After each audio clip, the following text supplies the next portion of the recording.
You are, by any reasonable measure, one of the most disciplined people you know. You have white knuckled your way through it. You have promised yourself this was the last time. You have out disciplined everything else in your life, your career, your body, your reputation, and it still didn't work here. I want to be careful with what I say next because there is a version of this that turns into shame, and that's the last thing we want. That confusion you feel, I'm not a weak person, why doesn't this work on this, isn't evidence something's wrong with your character. It's actually a clue. And today I want to help you read that clue correctly instead of doing what most of us do with it, turning it into one more reason to feel broken. Here's the foundational problem, stated plainly, and I'll spend the rest of this video actually proving it to you, not just asserting it. Willpower is the wrong tool for this job, not a weaker version of the right tool, the wrong tool entirely. The way a hammer is the wrong tool for a screw, no matter how skilled you are with a hammer.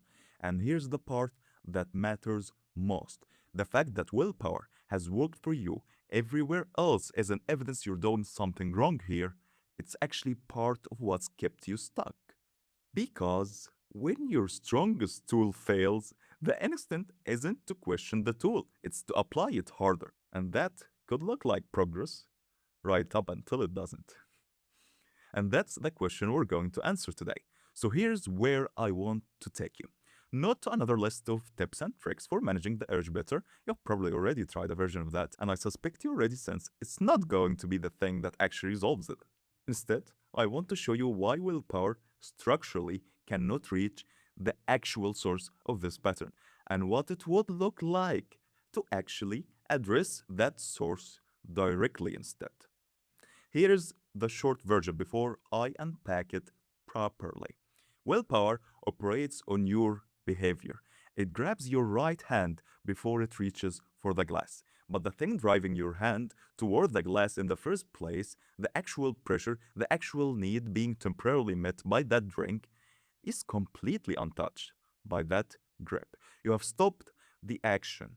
You haven't resolved the reason. And a reason that still fully intact doesn't just disappear because you blocked its usual exit. It waits, it pushes, and eventually it finds a way through. Whether that's tonight, next month, or the night your willpower is finally too depleted from everything else in your life to show up and do its job. There's a different way to work with this. One where you're not spending your discipline holding a door shut for the rest of your life, but where the pressure behind the door actually decreases till it ceases because you have changed what's causing it. That's what I want to walk you through today. And I promise by the end, you will see exactly why more willpower was never going to be the answer and what actually is. So, really, there are only two paths from here. Get better and better managing this, more willpower, more accountability, more rules for the rest of your life, or address what's actually generating the pressure so you stop needing to manage it at all. This video is about that second path. And one more thing, before we go further, I've been talking about drinking specifically, and it's in the title because that's the shape this takes for a lot of people I work with. But if your addictive behavior, your version of this, is something else entirely, like work, a substance, a drug, a behavior, anything else you reach for under some pressure, everything I'm about to walk you through applies exactly the same. The mechanism doesn't change, only the object does.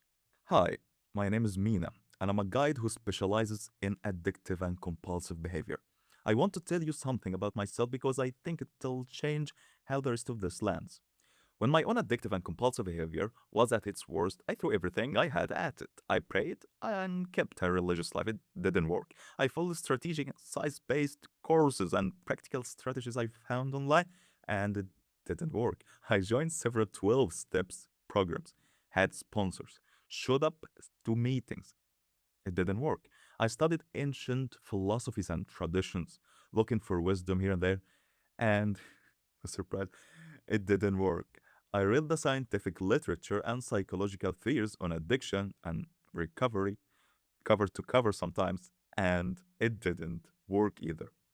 Every single one of those approaches in its own way asked the same thing of me: more discipline, more willpower, more sheer force applied directly at the behavior itself.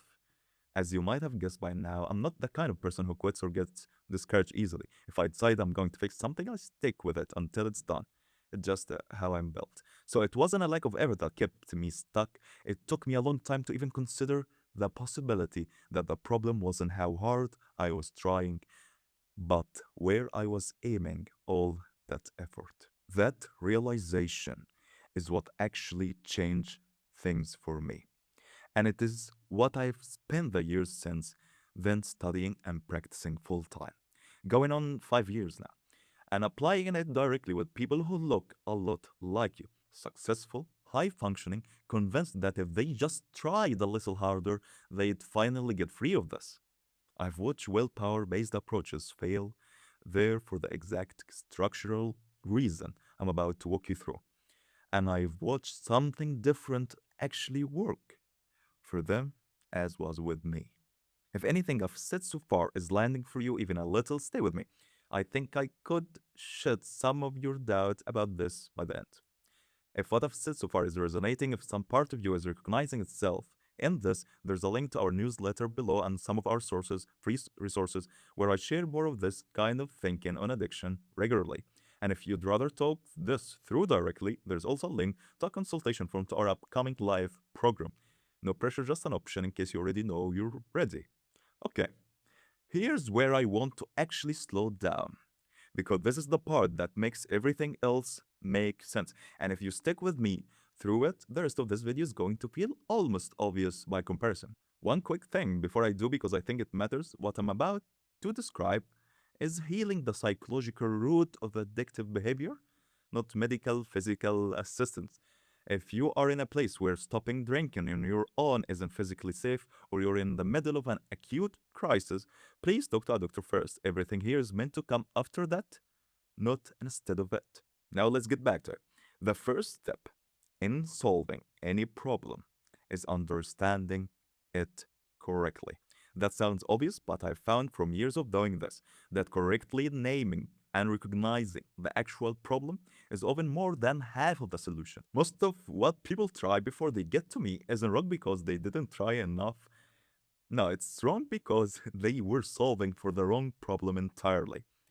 So let's start farther back than drinking or whatever the behavior is. Let's start with something true of every single human being, including you, including me. From the day we're born to the day we die, we're all, in one way or another, pursuing happiness.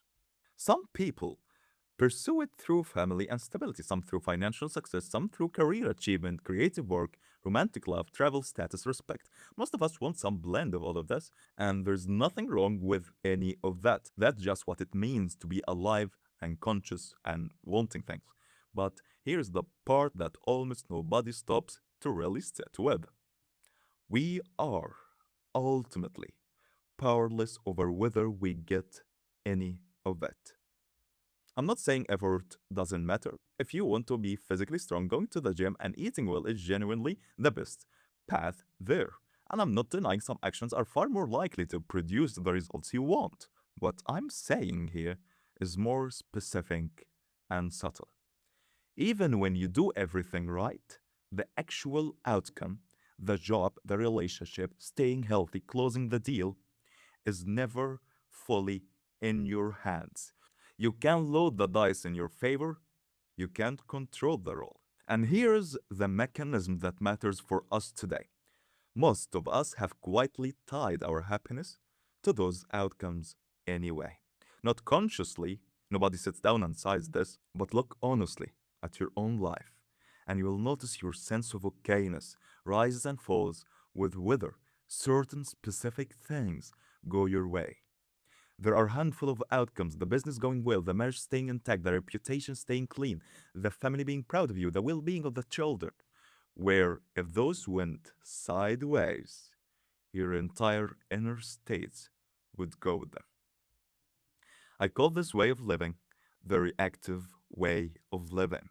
And I want to teach you this term properly because I'll use it for the rest of this video. It's called reactive for two reasons. First, because you're living in constant reaction to outcomes, condition after condition, determining how you feel next, instead of your sense of okayness being stable underneath all of it.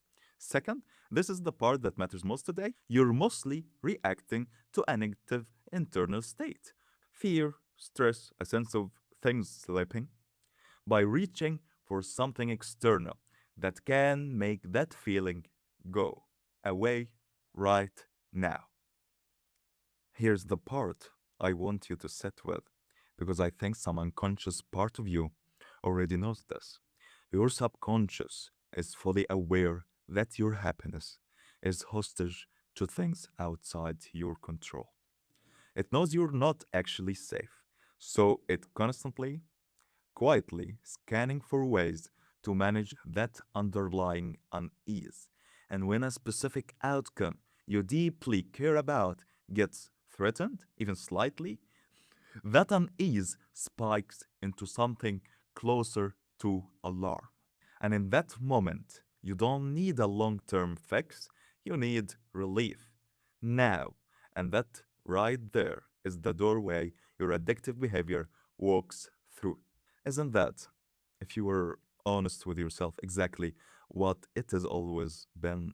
Not a moral failing, not a lack of self control in the abstract, a very specific, very human attempt to get relief from a feeling you couldn't otherwise control. Now, here's where this connects directly back to willpower. And I think this is the piece almost nobody explains to you. Willpower isn't some separate, untouched resource standing outside this whole reactive system, ready to override it. It's generated from inside the same exact system. It is the same will. Every time you grip the wheel to hit a deadline, hold your composure through a hard conversation, push through exhaustion to make it to the gym, manage your image in front of clients, that's the same reserve. By the time you actually need it most, the moment a deeply cared about outcomes feels threatened and the urge spikes, that reserve is often already spent on everything else your day demanded.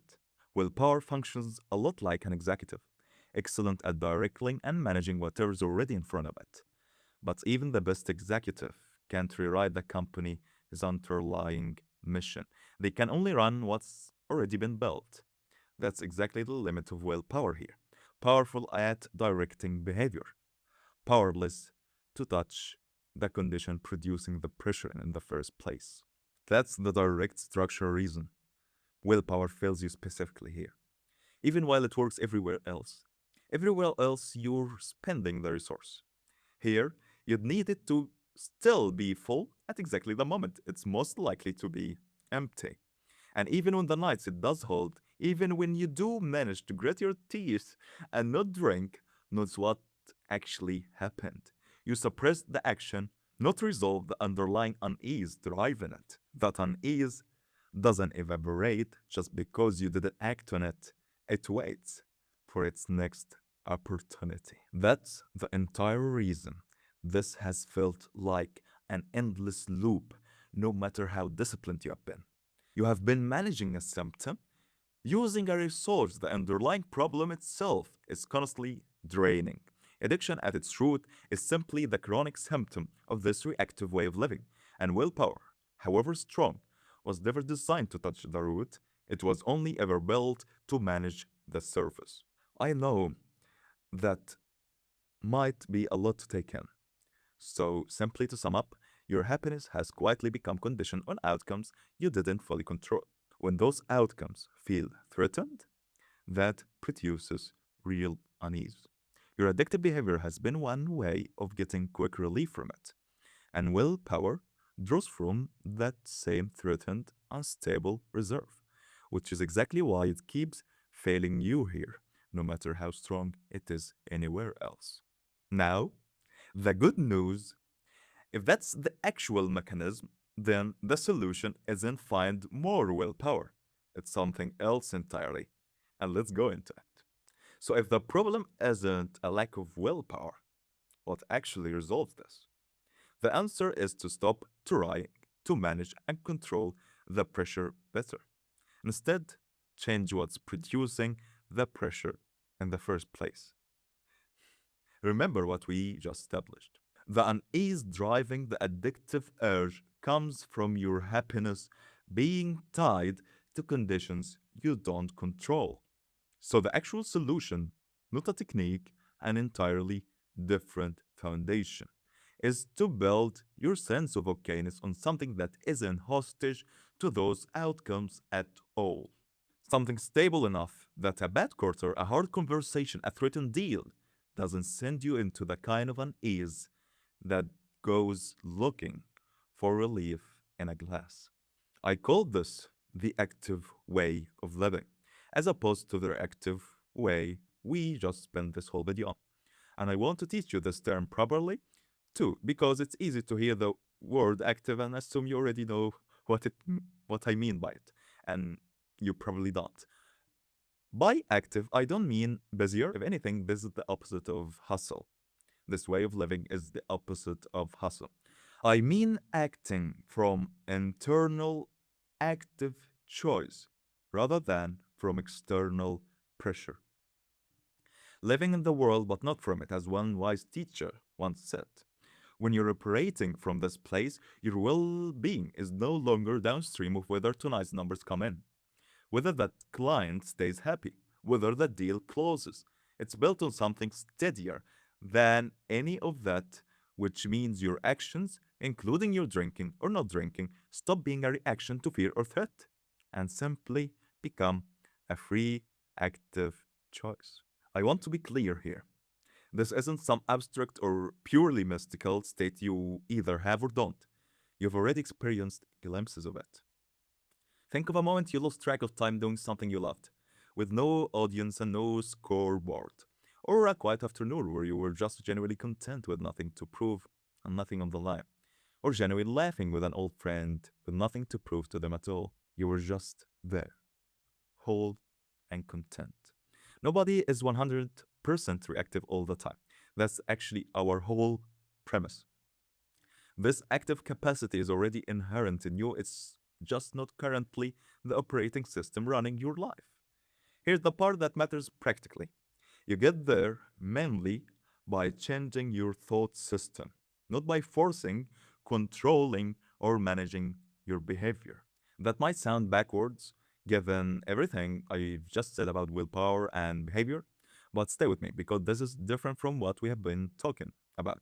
Your thoughts are the actual engine behind your feelings and your actions. A simple example is the way you interpret a situation as a threat, as simply neutral information, or as good news determines your entire downstream emotional and behavior response to it.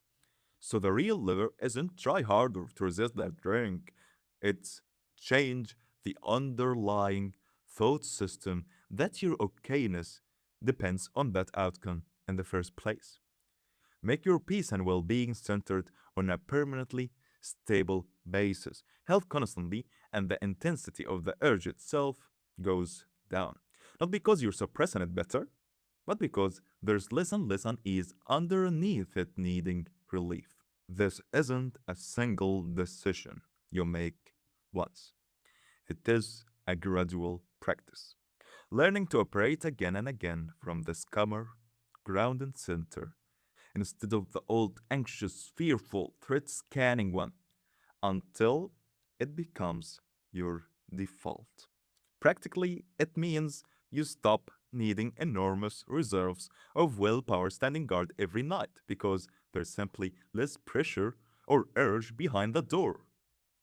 The urge that used to feel like a wave you had to brace against starts to feel more like a ripple, something you barely notice, let alone need to fight. My friend, that's the whole promise here.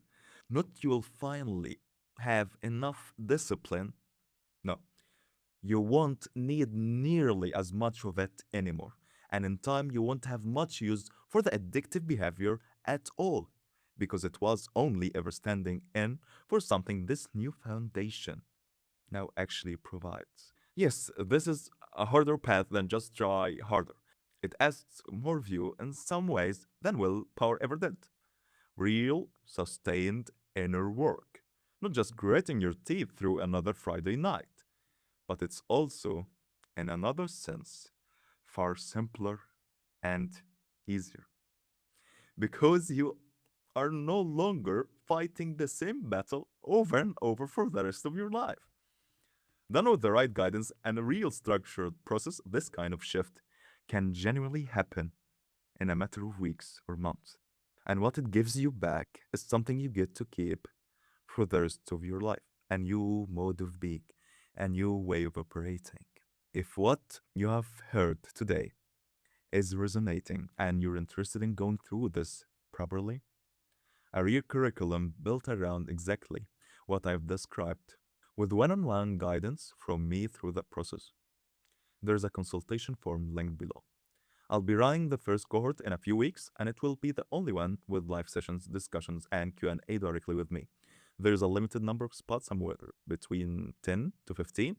I'm not saying this to pressure you, just so you have the full picture if this is something you want to act on. Well, thank you so much for staying with me through this.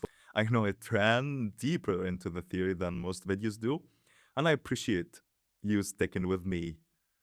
If this helped or gave you something to sit with, consider subscribing so you catch what's coming next. And drop a comment below. I read everyone, and I genuinely love to know what landed for you specifically. And if you know someone else quietly going through the same thing, feel free to pass this along to them. Sometimes that's worth more than anything I can say here. And if you're finishing this video not entirely sure what to do with everything you just heard, that's completely okay. That's normal. It took me years to fully understand this myself, so I'll leave you with this. And it's the only thing I'd ask of you right now. Just do the highest you know for the time being. That is your only responsibility today and every day, to be frank. Well, have a good one. And salut!